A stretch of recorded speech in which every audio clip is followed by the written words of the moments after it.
So I saw some footage of you being accosted in the last fortnight. I'm sure you've seen it, but many people listening to this may not have done. So I'm going to play it now, and I'm going to ask you, as a person, as opposed to a politician, how it makes you feel. And I'm going to ask you, as a politician, why this is, how often this happens to you, and where it leaves you as a man. Just have a look at this. Photo opportunity on a bike next day you're in the Range Rover with the bodyguard. Give us back our streets. You hypocrite!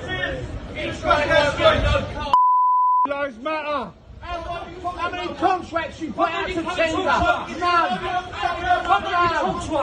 How much commission was you going to lose from moving to the British there, don't you? You're not the mayor of London. You're the destroyer of London. Drivers, but I watched that, and as I say, I've got thick skin. That's scary. Look, me personally, look, I've never allowed bullies to scare me. I've never been cowed by bullies since I was at school. I refuse to be bullied or intimidated by anybody.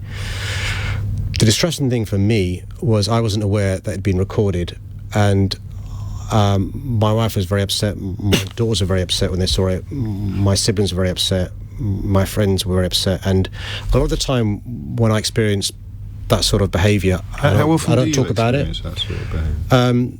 It's not uncommon for the sort of people you see to behave the way they do towards me. I've got to say, 99% of the time Londoners are wonderful. I mean, honestly, my experience this morning has been wonderful. But it does happen. It happens more when I speak to friends who are politicians to me than to others. Listen, I remember going to do a speech, and again, this is in the public domain, so I'm not giving away new stuff, where people brought along a guillotine as I was doing a speech, a Fabian Society, to infer that they would want my head cut off. And again, because they got into the public domain, my wife saw that, my daughter saw that, my mum saw that, and it upsets them in ways I can't describe. And that upsets me.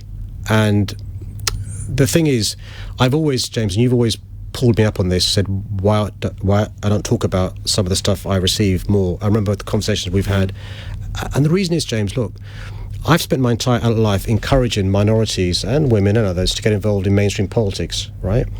And my concern, and I'm really worried about this, is if you're a mum or a dad or an uncle or an auntie, and your niece or nephew or son or daughter is thinking about getting into politics, and that person is a girl or a woman or an ethnic minority or a religious minority, I worry you will say, look what happens to Sadiq.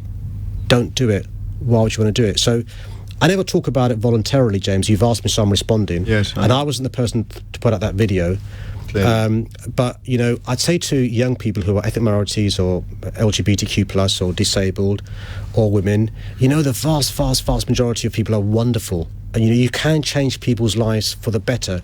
Don't allow these minority of bullies to think that, you can't make a change. I'm not going to let them, change the way, I behave and the values that I have.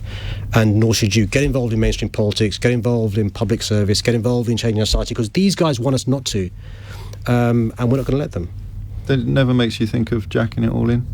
No, not at all. In fact, you mention your wife and daughters, and I don't want to dwell on that, but if anything were to make you think about jacking it all in, it would be them, right? It would be their response to these sort of episodes. Yeah, and let me be frank, the only reason that I accepted police protection was because I'm concerned about their safety and my staff's safety when they're with me, because I was reminded that actually, when people make threats to me, when people make threats to my life, when terrorists in New Zealand or Finsbury Park mention me, it has an impact on those around me. And so it's my responsibility to my loved ones, whether they're my staff or my family, which is why I accept police protection. It's not something I choose voluntarily, or it's not enjoyable. But again, I say to your listeners who've got children interested in politics or who are themselves interested in politics, there have been bullies around since the dawn of time. All right, intimidation is something used intentionally to try and stop people like us getting involved in mainstream society. And the choice we have is, do we want one-dimensional leaders who are identikit, who went to the same school, speaking the same accent, are in the same gender, same ethnicity, dare I say, same religion, or do we want a diversity and a plurality when it comes to leadership? And I'm for the latter.